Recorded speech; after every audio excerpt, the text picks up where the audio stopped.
sekalian, baik yang di Korea maupun yang di Indonesia. Hari ini saya mau menyampaikan firman Tuhan dengan judul Hindari Kemunafikan. Karena salah satu lawan kata dari integritas itu adalah kemunafikan. Itu sebabnya hari ini kita mau merenungkan apa perspektif Tuhan Yesus mengenai kemunafikan. Nah, saudara yang dikasihi Tuhan, dalam Injil Matius pasal 23 dituliskan bahwa Tuhan Yesus itu mengecam oknum, ya, saya sebut oknum karena tidak semua tentunya, oknum ahli Taurat dan orang Farisi, dan Tuhan Yesus menyebut mereka sebagai orang-orang munafik.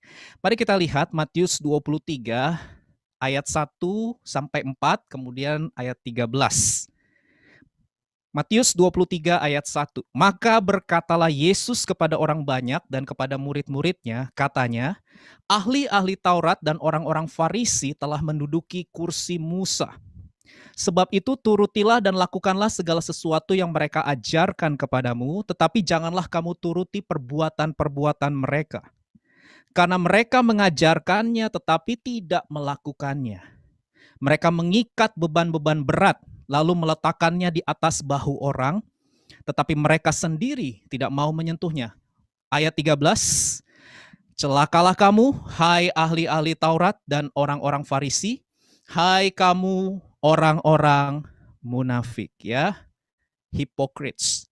Nah, saudara yang dikasih Tuhan, ahli Taurat dan orang Farisi itu adalah kelompok orang yang memiliki posisi sebagai pengajar hukum Taurat. Di ayat 2 dikatakan mereka menduduki kursi Musa.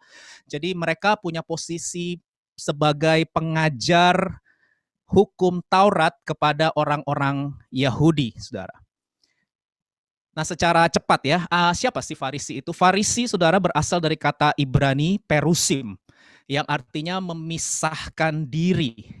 Mereka ini orang-orang cerdas, orang-orang pinter, orang-orang pembelajar, saudara ya. Jadi Farisi ini para pembelajar Taurat, saudara, dan mereka bisa menjelaskan hukum Taurat secara detail kepada orang Yahudi. Kita tahu hukum Taurat 5 kitab Musa, ya, itu ada hukum moral, hukum sipil, hukum seremonial atau liturgi. Nah, itu diajarkan oleh orang-orang Farisi kepada orang-orang Yahudi. Sedangkan ahli Taurat itu mereka adalah peneliti hukum Taurat. Jadi mereka peneliti, mereka pakar hukum Taurat. Nah, saudara, pada zaman Tuhan Yesus itu ternyata ada oknum, ya. Sekali lagi ini oknum, tidak semua ahli Farisi jahat, tidak semua orang Farisi buruk, tidak semua ahli Taurat buruk, saudara ya, karena profesi itu netral, tapi orangnya yang nggak netral. Nah, ini memang pada zaman Tuhan Yesus itu ada oknum-oknum dari ahli Taurat dan orang Farisi yang menyimpang, ya, dari kehendak Tuhan. Kenapa? Karena mereka senang sekali menambahkan aturan-aturan dalam pelaksanaan hukum Taurat yang maknanya sudah jauh dari apa yang Tuhan kehendaki. Jadi mereka itu senang banget ya memasukkan peraturan-peraturan yang Tuhan tidak pernah nyatakan. Jadi mereka tuh orang-orang yang lebih ketat daripada Nabi Musa penulis 5 kitab Taurat, saudara. Di ayat 4 dikatakan mereka itu mengikat beban-beban berat lalu meletakkannya di atas bahu orang gitu. Jadi mereka memberikan beban atau tuntutan pelaksanaan hukum Taurat yang berat, yang lebay saya sebutnya, yang lebay, yang berlebihan, yang nggak diajarin sama Tuhan tuh mereka tambah-tambahin gitu, saudara ya. Dan yang ironi atau menyebalkan adalah mereka mengajarkan, mereka mengikatkannya itu kepada orang-orang Yahudi, tetapi mereka tidak mau menyentuhnya atau mereka sendiri tidak melakukan apa yang mereka ajarkan. Itu sebabnya Tuhan Yesus memberikan kecaman kepada mereka dan menyebut mereka sebagai orang-orang munafik. Nah, hari ini siapkan catatan saudara, karena saya akan membagikan 2 ciri dari orang munafik menurut pemahaman Tuhan Yesus, ya, bukan menurut pemahaman kita, tetapi menurut pemahaman Tuhan Yesus, ya, karena kita kan mau jadi serupa dengan Yesus. Jadi kita harus mengerti nih, kemunafikan dalam perspektifnya Tuhan Yesus itu seperti apa, gitu ya. Mari kita pelajari bersama-sama 2 ciri dari orang yang munafik dalam perspektif Tuhan Yesus. Yang pertama, saudara, ada di ayat 5-7, Matius 23 ayat 5-7. Ciri yang pertama dari orang yang munafik menurut Yesus adalah mereka lebih mementingkan reputasi di hadapan manusia daripada relasi secara pribadi dengan Tuhan. Mereka lebih mementingkan reputasi, nama diri ya di hadapan manusia daripada relasi secara pribadi dengan Tuhan. Coba kita lihat Matius 23 ayat 5 sampai 7. Ayo kita baca bersama-sama yuk di rumah masing-masing, saudara juga baca ya. 2, 3. Semua pekerjaan yang mereka lakukan hanya dimaksud supaya dilihat orang. Ya, mereka memakai tali sembayang yang lebar dan jubah yang panjang. Mereka suka duduk di tempat terhormat dalam perjamuan dan di tempat terdepan di rumah ibadat. Mereka suka menerima penghormatan di pasar dan suka dipanggil rabi. Rabi itu guru, saudara ya. Nah, ini adalah ciri yang pertama, mereka lebih mementingkan reputasi di hadapan manusia daripada relasi secara pribadi dengan Tuhan. Nah, saudara, kalau saudara baca khotbah di bukit ya di Matius pasal 5 sampai 7, khususnya di Matius pasal 6 ayat 1 sampai 18, di sana Tuhan Yesus itu mengajarkan kepada murid-muridnya mengenai motivasi yang murni, motivasi yang benar dalam beribadah, hal berdoa, hal memberi, dan hal berpuasa ya. Saudara bisa lihat itu di Matius pasal 6. Kenapa? Karena pada waktu itu ada oknum, sekali lagi ini oknum, tidak semua, ada oknum ahli Taurat dan orang Farisi yang motivasi berdoa, memberi, dan berpuasa itu supaya dilihat orang, supaya dipuji orang ya. Coba kita lihat Matius 6 ayat 2. Ya, saya baca buat saudara. Jadi apabila engkau memberi sedekah, janganlah engkau mencanangkan hal itu seperti yang dilakukan orang munafik di rumah-rumah ibadat dan di lorong-lorong supaya apa? Mereka dipuji orang. Ayat 5. Dan apabila kamu berdoa, janganlah berdoa seperti orang munafik. Mereka suka mengucapkan doanya dengan berdiri dalam rumah ibadat pada tikungan jalan raya supaya mereka apa saudara? Dilihat orang. Lompat ayat 17. Tetapi apabila engkau berpuasa, minyakilah kepalamu dan cucilah mukamu supaya jangan dilihat orang bahwa engkau sedang berpuasa. Nah, saudara, dari ayat-ayat ini kita bisa melihat adanya oknum ahli Taurat dan orang Farisi yang melakukan aktivitas keagamaan atau aktivitas religius ya sebagai pencitraan. Nah, itu lebih tepat katanya. Pencitraan itu bukan diri mereka yang sebenarnya. Itu bukan diri mereka yang sesungguhnya. Itu cuman pencitraan untuk menaikkan nama diri mereka atau reputasi mereka di hadapan orang. Jadi di mata orang lain itu mereka kelihatan seperti orang yang sedang mengasihi Allah, yang sedang menyembah Allah, yang sedang mengasihi sesama. Padahal mereka sedang menyembah diri mereka sendiri. Ya. Karena mereka mau jadi pusat perhatian, karena mereka mau dipuji dan dihormati oleh orang-orang. Dan Tuhan Yesus berulang-ulang mengatakan kepada murid-muridnya, saat kamu beribadah, saat kamu berdoa, saat kamu memberi, saat kamu berpuasa, Tuhan Yesus berkata berulang-ulang, lakukanlah semua itu dengan tersembunyi, karena Bapamu yang di sorga melihatnya. Coba kita lihat Matius 6 ayat 4. Hendaklah sedekahmu itu diberikan dengan tersembunyi. Ya, ayat 6. Kalau kamu berdoa, tutup pintu, berdoa kepada Bapamu di tempat tersembunyi. Ayat 18. Supaya jangan dilihat orang kau sedang puasa, melainkan hanya oleh Bapamu yang ada di tempat tersembunyi. Kan diulang-ulang. Tersembunyi, tersembunyi, tersembunyi. Nah, kata yang tersembunyi itu menarik, saudara, karena kata tersembunyi di ayat-ayat ini bicara tentang relasi, relationship, personal relationship with God, hubungan yang eksklusif, hubungan yang private, hubungan yang khusus. Atau bahasa kerennya itu secret place, ya. Ada lagunya juga kan, secret place. Jadi saat kita berdoa, saat kita memberi, saat kita berpuasa, lakukanlah itu karena engkau memiliki hubungan kasih dengan Tuhan. Lakukanlah karena engkau mengasihi Tuhan. Itu yang dimaksud dengan tempat tersembunyi. Nah, saudara, orang-orang yang munafik itu adalah orang-orang yang sama sekali tidak peduli dengan penilaian Tuhan buat hidup mereka. Kenapa mereka tidak peduli? Karena mereka tidak punya hubungan kasih dengan Tuhan. Mereka nggak punya relasi intim dengan Tuhan. Mereka nggak punya hubungan private atau hubungan khusus secara pribadi dengan Tuhan.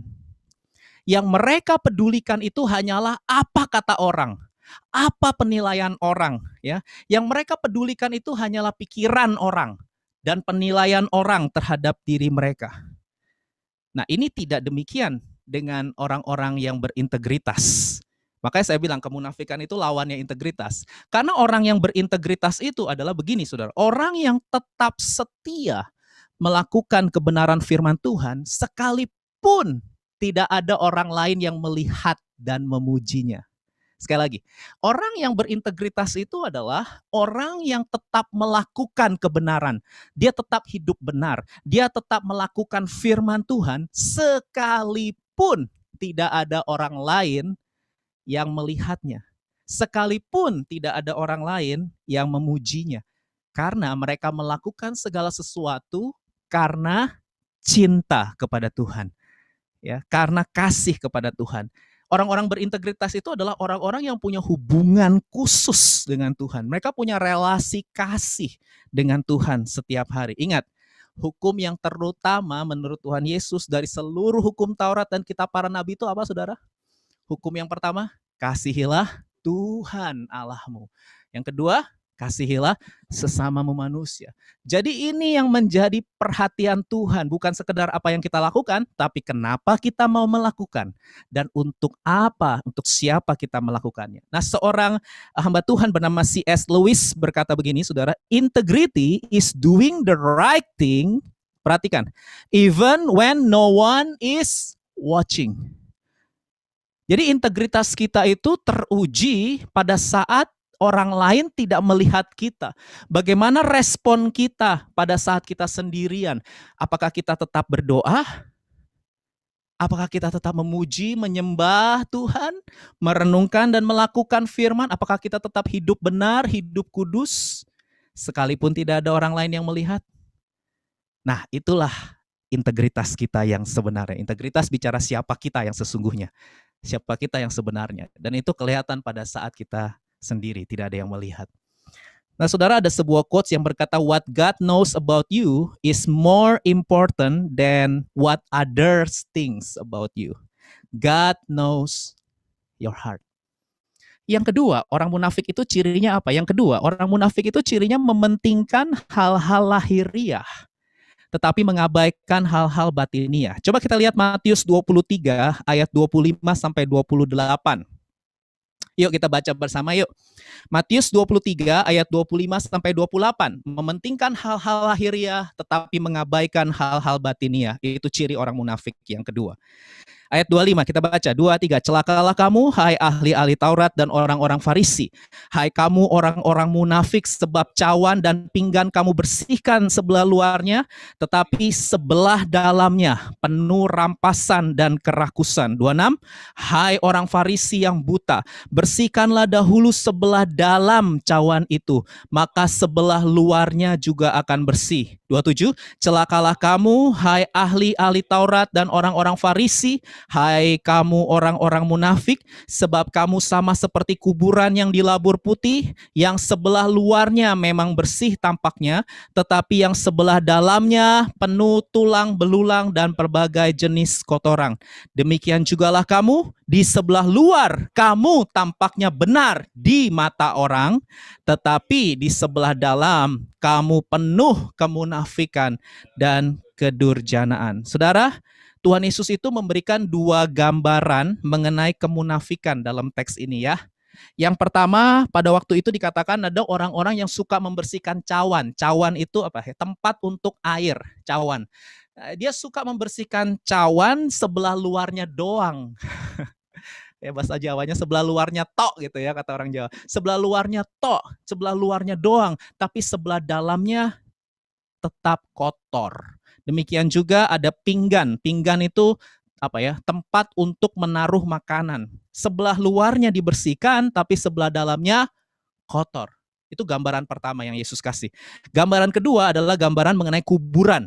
Jadi ada kuburan yang dilabur putih di sebelah luarnya, tetapi dalamnya penuh dengan tulang belulang. Nah, saudara, saya coba cek latar belakangnya. Jadi pada waktu itu kalau ada orang-orang meninggal, mereka nggak selalu langsung dikuburkan di area pemakaman. Nggak selalu dikuburkan di area pemakaman maksud saya. Ada kuburan yang berdiri sendiri-sendiri di berbagai tempat di kota Yerusalem pada waktu itu. Nah, kuburan yang berdiri sendiri ini kan mereka nggak rawat, saudara ya. Jadi udah nggak terawat sejak lama, sehingga secara tidak sengaja itu ada orang-orang pendatang yang bisa bersentuhan dengan kuburan itu karena nggak kerawat. Jadi mereka nggak tahu kalau itu kuburan gitu. Jadi akhirnya mereka bisa bersentuhan dan itu membuat mereka jadi najis, tidak tahir. Konteks pada waktu itu seperti itu. Itu sebabnya orang-orang di daerah itu melabur putih kuburan. Kuburan-kuburannya itu dilabur putih supaya orang-orang yang pendatang yang bukan berasal dari daerah itu tahu, oh ada kuburan gitu ya, karena dilabur putih sehingga mereka tidak bersentuhan dengan kuburan yang ada pada waktu itu. Konteksnya seperti itu. Nah, dari konteks itu Yesus memberikan sebuah gambaran. Jadi adanya kehidupan yang munafik itu adalah seperti kuburan yang dilabur putih, jadi kelihatan di luarnya itu tampak putih bersih, tapi dalamnya penuh dengan tulang belulang. Bicara dalamnya itu penuh dengan kesombongan, iri hati, dengki, kebencian, keserakahan, keegoisan, dan lain sebagainya. Nah, dari sini kita mulai refleksi diri ya. Kita bisa mulai refleksi diri. Orang munafik itu nggak peduli dengan kesucian hati. Orang munafik itu nggak peduli dengan kemurnian hati, dengan kebersihan hati. Kenapa mereka nggak peduli? Karena nggak kelihatan. Karena nggak dilihat orang. Bicara kemurnian hati siapa yang tahu? Bicara kesucian hati siapa yang tahu? Hanya saudara dan Tuhan yang tahu. Orang lain tidak tahu. Ya, nah orang-orang munafik itu nggak peduli dengan yang tidak kelihatan orang. Nah, dari situ kita bisa lihat apakah kita orang munafik atau tidak, saudara. Oke, sekarang pertanyaan praktis buat kita. Saudara, cukup banyak tuduhan dari orang-orang di luar gereja ya, dari cukup banyak tuduhan kalau sudah tahu bahwa mereka bilang gereja penuh dengan orang-orang munafik ya. Saya tidak mau ikut Tuhan karena di dalam gereja penuh dengan orang-orang munafik. Itu sebabnya tuduhan-tuduhan itu membuat banyak orang Kristen yang akhirnya merasa tertuduh ya atau merasa terintimidasi karena dicap seperti itu oleh orang-orang di luar ya. Dan apakah benar bahwa gereja itu penuh dengan orang-orang munafik? Nah, saudara, kita harus mengakui dengan jujur bahwa sebagai orang percaya atau sebagai murid Yesus, kita ini kan belum mengalami kesempurnaan secara total ya. Artinya kita itu belum bebas dari kehadiran dosa secara total. Kita itu belum 100% tidak berbuat dosa loh, belum. Ya, saya sudah sampaikan di khotbah tanggal 10. Nanti di glorification pada saat Yesus datang, kita baru mengalami yang namanya bebas dari kehadiran dosa secara total, glorification, kesempurnaan. Artinya apa? Artinya selama kita masih hidup di dunia sebelum kita meninggal ini, saudara, kita tuh masih bisa berbuat dosa. Kita masih bisa berbuat dosa. Apakah kita termasuk orang-orang munafik? Gimana jawabnya? Ini sebenarnya lebih menarik kalau ini didiskusikan di breakout room ya, di cool. Apakah kita termasuk orang munafik? Karena kita nggak selalu perfect loh. Ada waktu-waktunya kita juga meleset, betul nggak? Nah, saudara, ketika saya coba lihat kitab-kitab Injil ya, ketika Yesus berinteraksi dengan murid-murid Yesus, saudara, di sana kita tahu bahwa murid-murid Tuhan Yesus itu bukan orang yang sempurna. Mereka bukan orang yang bebas dari kehadiran dosa secara total. Kalau saudara lihat, murid-murid Yesus itu mengalami kegagalan. Ya, dan mereka mengalami kegagalan demi kegagalan, saya sebut ya. Mereka gagal dalam mempercayai Yesus. Mereka gagal dalam berserah penuh kepada Yesus. Mereka gagal dalam mentaati perintah Yesus, betul nggak, saudara? Contoh kan di Taman Getsemani pada saat prajurit Romawi datang untuk menangkap Yesus, dikatakan semua murid Yesus itu ketakutan, lari kocar-kacir meninggalkan Yesus. Tapi ini yang menarik, Tuhan Yesus tidak pernah menyebut murid-muridnya itu munafik.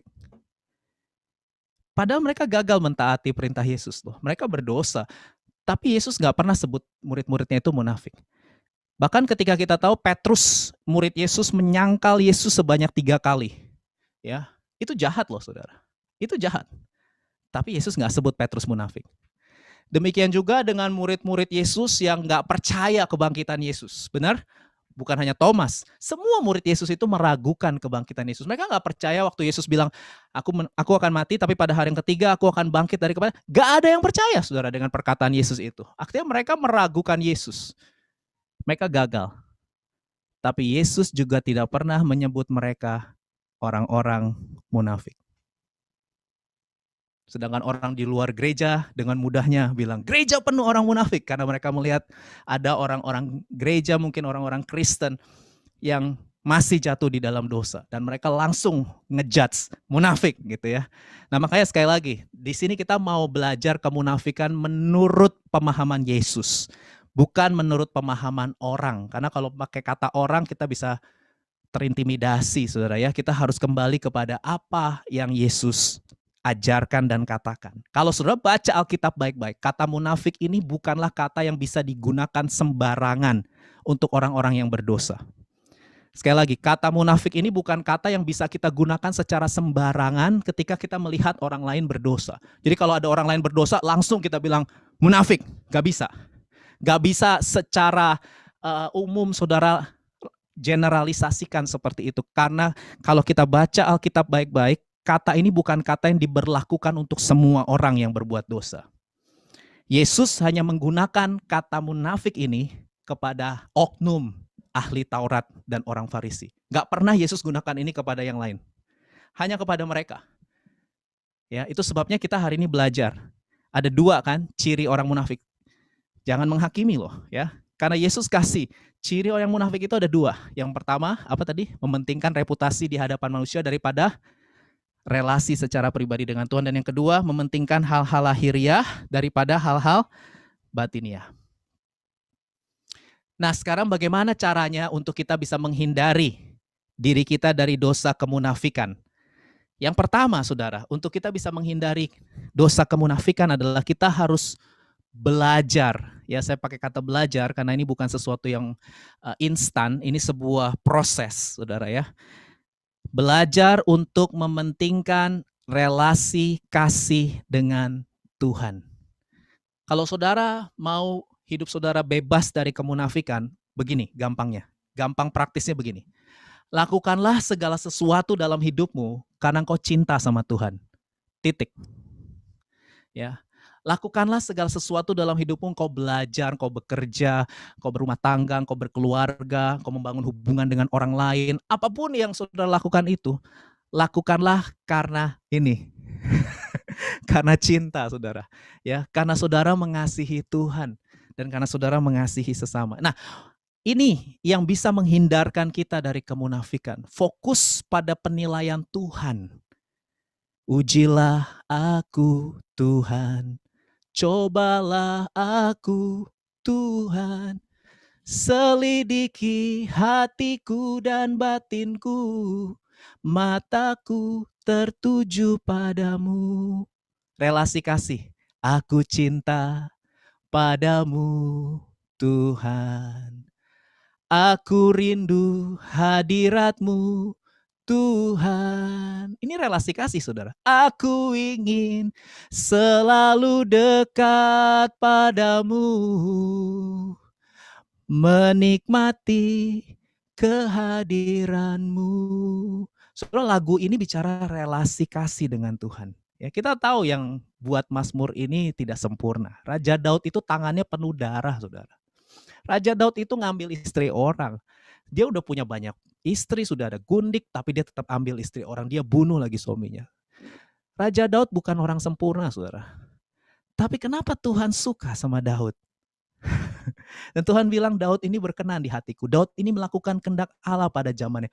Kok bisa?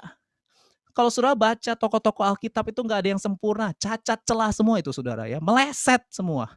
Nggak ada yang sempurna, hanya Yesus yang sempurna. Tapi yang lain semua ada dosanya. Kita belajar, saudara. Tetapi Tuhan tidak pernah sebut mereka sebagai orang-orang munafik. Padahal mereka mengalami kegagalan dalam mentaati perintah Tuhan. Kenapa? Karena Tuhan lihat hati. Tuhan lihat cinta. Cinta itu mengalahkan segala-galanya, saudara. Ya. Orang-orang ini adalah orang-orang yang fokus pada penilaian Tuhan dan bukan pada penilaian orang. Mari kita belajar. Saya tahu ini tidak mudah, tapi marilah kita belajar. Fokus menyenangkan hati Tuhan dan bukan menyenangkan keinginan semua orang. Salah satu kegagalan dalam hidup saudara dan saya Nih ya, catat baik-baik. Salah satu kegagalan terbesar dalam hidup ini, ketika kita berusaha menyenangkan semua orang, kita akan terjebak dalam kemunafikan. Kita nggak bisa menyenangkan semua orang, saudara. Kita juga nggak bisa melakukan keinginan semua orang. Kalau saudara baca Alkitab, Yesus itu nggak pernah bilang begini loh, aku datang untuk menyenangkan semua manusia. Cari di Alkitab. Cari di Alkitab. Ada nggak Yesus ngomong, aku datang untuk menyenangkan semua manusia. Aku datang untuk mengikuti semua keinginan orang. Ada nggak? Nggak ada. Cari saudara. Waktu Yesus datang, tidak sedikit orang-orang yang nggak suka. Bahkan sampai hari ini orang Yahudi, bagian besar orang-orang Yahudi masih nggak suka. Nggak suka dengan Yesus. Mereka menolak Yesus. Sampai hari ini. Apakah Yesus gagal? Yesus tidak berhasil menyenangkan semua orang. Karena memang dari awal kalau saudara baca Alkitab baik-baik, Yesus bilang, aku datang untuk melakukan kehendak Bapa. Makananku ialah melakukan kehendak Bapa dan menyelesaikan pekerjaannya. Makananku ialah melakukan kehendak Bapa. Saudara, salah satu definisi murni hati adalah, murni itu kan berarti nggak ada campuran. Murni itu artinya nggak ada campuran. Jus murni, jeruk, ya udah jeruk, nggak boleh ada campuran. Ya, murni artinya tidak boleh ada campuran. Nah, salah satu definisi dari orang yang berintegritas itu adalah murni hati. Murni hati itu artinya hanya punya satu tujuan. Nggak punya yang lain, nggak ada campuran. Cuman punya satu tujuan. Apa tujuannya? Melakukan kehendak Bapa. Ini akan membebaskan kita dari kemunafikan. Relasi kasih dengan Tuhan. Yang kedua, yang terakhir, bagaimana cara kita menghindari kemunafikan? Belajar menjadi orang yang terbuka. Orang yang jujur, saudara. Pengakuan dosa di hadapan Tuhan dan pengakuan dosa di hadapan sesama manusia itu membebaskan kita dari kemunafikan. Yakobus 5 ayat 16. Yuk kita baca bersama. Yakobus 5 ayat 16. Baca 2, 3. Karena itu hendaklah kamu saling mengaku dosamu. Keterbukaan kan? Dan saling mendoakan supaya kamu sembuh. Orang yang berani mengakui dosanya di hadapan Tuhan dan berani mengakui dosanya di hadapan sesama. Sesama di sini nggak semua orang ya. Sesama di sini konteksnya adalah komunitas rohani. Orang-orang yang mengasihi Tuhan, komunitas rohani, nggak semua orang. Kita nggak ngaku dosa sama semua orang, ya harus pakai hikmat. Kita mengaku dosa kepada komunitas rohani, saudara-saudara seiman. Kalau di BIC adalah cool, community of love. Nah, orang yang berani terbuka, jujur mengatakan bahwa aku tidak sempurna, aku ada dosa, dan saudara berani mengakui itu, ya supaya teman-teman yang lain bisa mendoakan dan sama-sama menolong untuk kita bebas dari ikatan dosa. Karena selama di dunia ini kita masih berjuang, saudara ya, untuk melawan keinginan-keinginan daging. Nah, orang-orang yang berani terbuka, berani jujur, keterbukaan adalah awal dari pemulihan, kesembuhan. Orang-orang yang jujur, orang-orang yang berani terbuka itu bukan orang yang munafik. Karena mereka tidak mempertahankan reputasi, nama diri, pencitraan. Oh, kalau pencitraan, wah saudara, gak akan. Apa kabar? Baik. Gimana kabarnya? Baik. Selalu ngomong gitu, baik, baik. Padahal dalamnya gak baik. Ya, dalam tawa mereka tersimpan duka. Ya. Salah satu definisi munafik itulah pakai topeng, saudara ya. Saya jadi ingat lagu, buka dulu topengmu ya. Salah satu ciri orang munafik itu dia pakai topeng, bukan diri dia yang sesungguhnya. Topeng sukacita, dalamnya sedih. Ya, itu kita nggak perlu begitulah. Kalau sedih bilang sedih. Ya, kata Ica, it's okay, let's talk. Ya, itu bagus ya, Ica punya podcast melayani orang-orang yang mengalami depresi, panic disorder, keren, panic attack. Ya, kemarin saya udah dengar podcastnya Ica. Saudara nanti bisa lihat itu ya, di Google Podcast ada. Ya, kita harus mengakui kita ini masih butuh ya orang-orang di sekitar kita. Kita masih membutuhkan pertolongan ya. Butuh orang yang rendah hati itu adalah orang yang berkata I need help. Saya butuh pertolongan ya. Saya bukan Superman. Ya, saya bukan Wonder Woman ya. Sampai ada lagunya kan, rocker juga manusia. Punya rasa, punya hati gitu ya. Kadang ku rasa lelah, Apa sih, gimana sih lagunya? Harus tampil sempurna gitu. Ingin ku teriakan. Ya, kadang-kadang tuntutan untuk tampil sempurna itu membuat orang jadi stres dan depresi, Saudara ya. Nah, disinilah kita bisa belajar. Nggak semua orang yang sedang bergumul dengan dosa, maksudnya orang Kristen ya, orang yang sudah terima Tuhan Yesus ya. Tidak semua orang Kristen yang sedang bergumul dengan dosa layak kita hakimi, layak kita labeli. Tahu nggak arti menghakimi? Menghakimi itu memberi label, memberi vonis yang buruk secara permanen kepada orang, itu menghakimi. Kita nggak layak untuk melakukan itu kepada orang-orang yang sedang berdosa. Kita bukan Tuhan. Kita nggak bisa memberikan label atau vonis secara permanen. Permanen ngerti ya?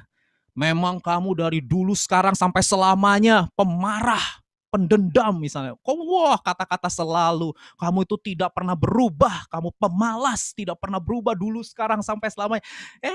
Jangan ngomong begitu ya. Karena kita nggak pernah tahu masa depan orang. Orang masih bisa berubah kalau Tuhan bermurah hati. Orang masih bisa berubah, Saudara. Kita nggak bisa ngomong begitu. Yang tahu hati manusia itu hanya Tuhan, ya. Dan orang itu sendiri. Kita nggak bisa dengan mudahnya melabeli orang, ya, sebagai orang yang munafik. Hati-hati, jangan menghakimi, sebab ukuran yang kamu pakai untuk mengukur, apa kata Yesus? Akan diukurkan juga kepadamu, ya. Jangan ngurusin selumbar apa tuh? Apa sih? Selumbar di mata orang, selumbar tuh titik di dalam, padahal di dalam apa mata kamu itu ada balok, ya. Lucu juga kan? Di dalam mata ada balok. Jadi berarti kelilipan balok ya, tapi ngurusin, padahal dia sendiri lagi kelilipan balok, tapi ngurusin apa titik di mata orang, kesalahan orang dicari-cari ya. Itu tuh orang yang menghakimi ya. Marilah kita belajar untuk melihat ke dalam. Katakan melihat ke dalam, melihat ke dalam. Nah, Saudara, dari sini kita bisa belajar. Orang yang munafik itu adalah bukan sekedar orang yang melakukan dosa, tapi orang yang munafik itu adalah orang yang menikmati dosa. Ketika dia menikmati dosa, dia tidak berduka cita dengan dosanya, dia nggak punya pergumulan batin dengan dosanya, dan dia merasa dirinya baik-baik saja, padahal dia berdosa. Tapi kalau ditanya, apa kabar? Baik, I'm fine, I'm good, I'm okay, nothing's wrong with me, I'm perfect. Nah, kalau udah mulai ketemu orang yang model begitu, lalu dia mulai merasa diri dia lebih baik dari orang lain, ya sukanya menganggap remeh orang lain, menghakimi orang lain, nih ciri-cirinya nih Saudara ya. Lalu dia meninggikan dirinya sendiri, dia mengandalkan kemampuan dirinya sendiri, dia mementingkan dirinya sendiri, dia bilang aku nggak butuh juru selamat, aku jadi juru selamat, aku bukan orang berdosa kok, aku nggak butuh juru selamat, nggak butuh Yesus, aku yang dengan perbuatan baikku, dengan aksi sosialku, ya, aku yang jadi juru selamat, aku yang bisa bawa diriku masuk surga. Nah, kalau orang-orang yang modelnya udah begini, Saudara, udah ada namanya self-righteousness, kesombongan, dan dia tidak membutuhkan anugerah dan belas kasihan Tuhan dan orang lain, itulah orang yang munafik. Dan saya percaya Saudara yang ada di Zoom hari ini tidak munafik, amin. Tapi saya juga tahu kita semua sedang ada dalam proses. Ya, saya selalu ngomong dan saya ngomong terus sampai Saudara masuk pikiran bawah sadar. Dengar ya. Gereja bukan tempat orang sempurna.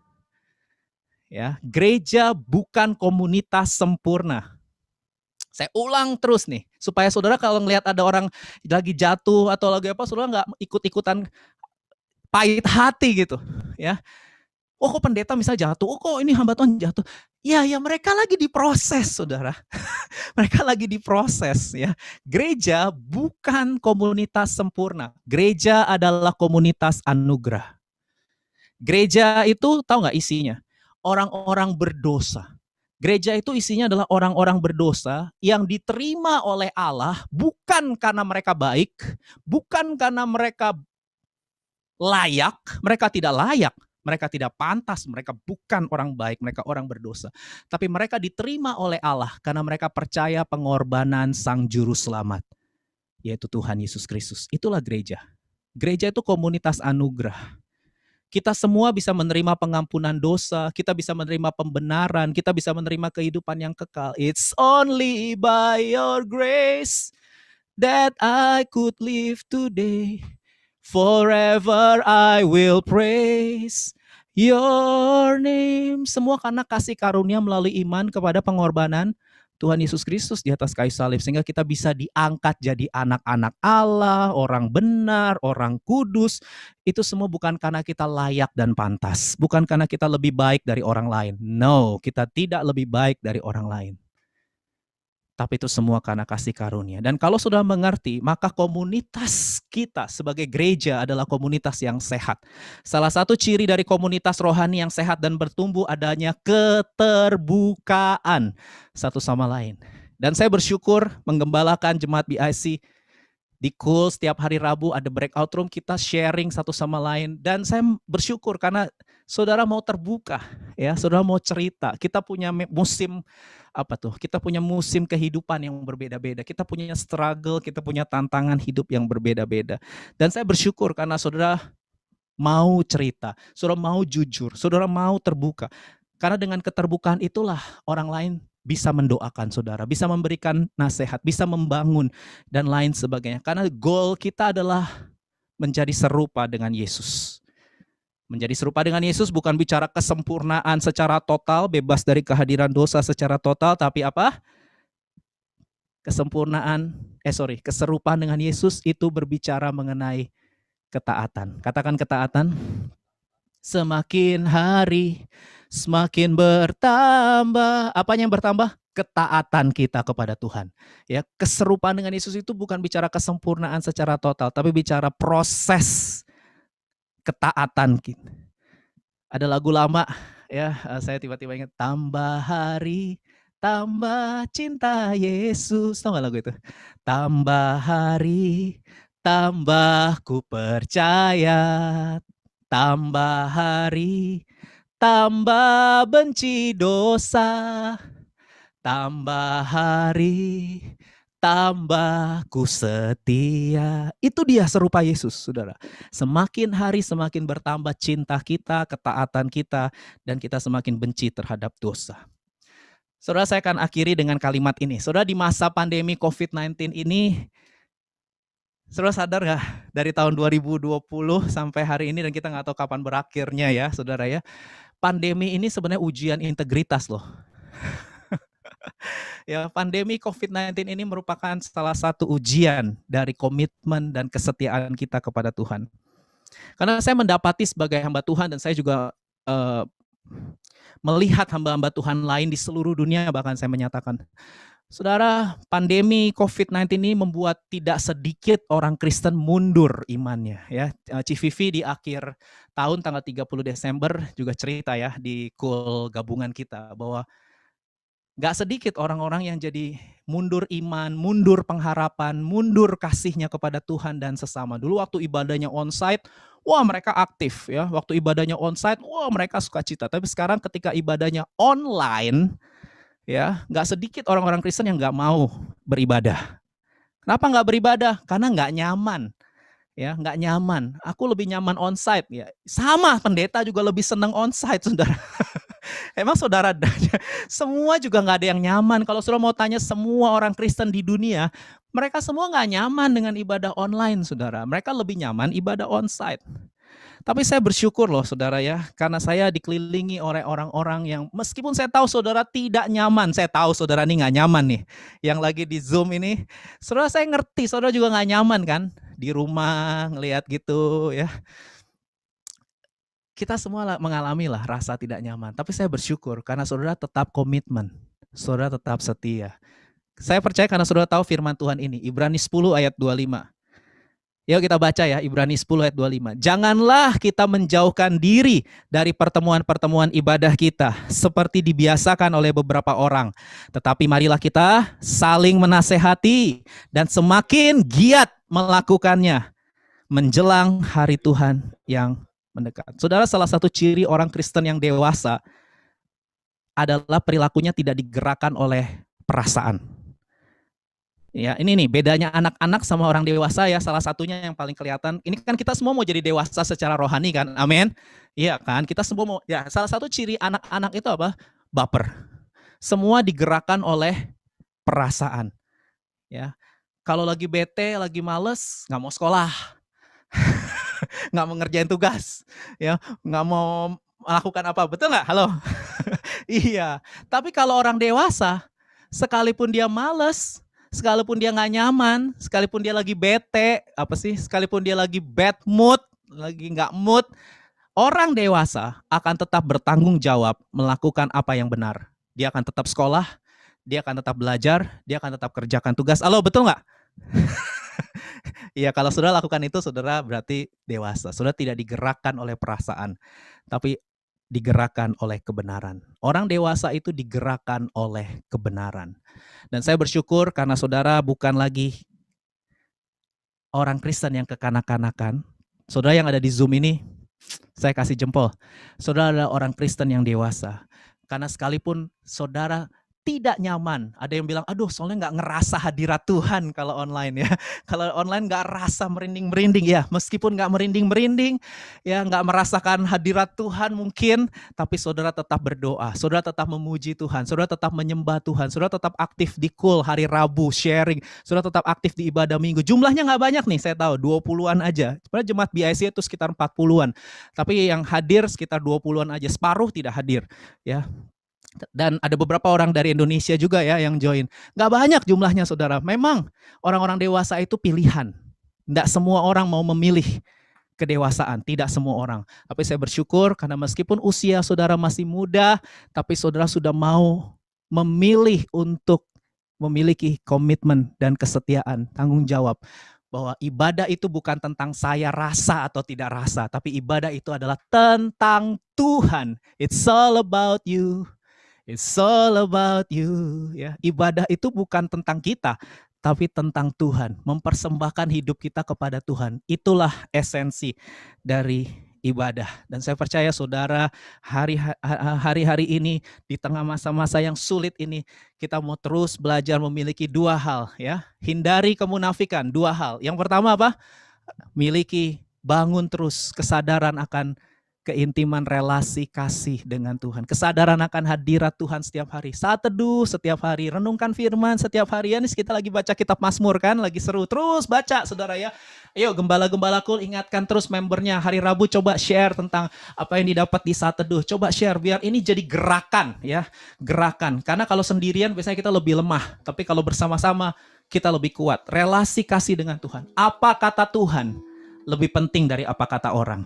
Penilaian Tuhan itu lebih penting dari penilaian orang. Dan yang kedua, belajarlah menjadi orang yang terbuka. Keterbukaan adalah awal dari pemulihan dan kesembuhan. Belajarlah jadi orang yang jujur apa adanya. Kalau saudara lagi dalam kondisi tidak baik, katakan aku tidak baik dan aku butuh ditolong. Ya, aku lagi takut, aku lagi cemas, aku lagi khawatir, tapi aku mau ditolong. Aku mau dibebaskan. Aku mau diperbaharui. Kalau saudara terbuka seperti itu, Tuhan akan memberikan anugerahnya. Dan orang-orang di komunitas saudara juga akan terus mendoakan.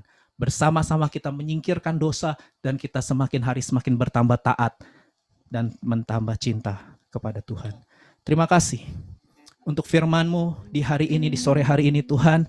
Kami bersyukur Engkau berbicara kepada setiap kami. Untuk kami terus belajar Tuhan. Membangun relasi kasih dengan Tuhan setiap hari Tuhan. Roh kami terus Tuhan merenungkan firman siang dan malam. Sehingga kami terus Tuhan boleh mengalami kekuatan, anugerah dari Tuhan yang tidak pernah berkesudahan. Kami tahu kami sedang menghadapi tantangan, kami sedang menghadapi goncangan, kami sedang menghadapi hal-hal yang serba tidak pasti, hal-hal yang berubah dalam hidup ini. Tapi kami tahu Tuhan Yesus Kau tidak pernah berubah. Dulu, sekarang, sampai selama-lamanya. Kerajaan-Mu tidak tergoncangkan. Dan bila kami belajar, tambah hari tambah cinta Yesus. Tambah hari tambah benci dosa. Tambah hari tambah percaya. Tambah hari tambah setia kepada Tuhan. Berkati Tuhan setiap jemaat-Mu. Mungkin mereka juga gak nyaman ibadah online begini Tuhan. Tapi mereka tetap komitmen. Mereka tetap setia. Hamba-Mu berdoa dalam nama Yesus. Hadirat-Mu menjamah mereka. Kasih-Mu menyembuhkan, memulihkan. Kasih-Mu membebaskan setiap ketakutan, kecemasan, kekhawatiran yang ada dalam diri anak-anak-Mu Tuhan di rumah mereka masing-masing. Engkau datangi Tuhan. Oh, mengalirlah Roh Kudus, mengalirlah aliran-aliran air hidup di tempat ini.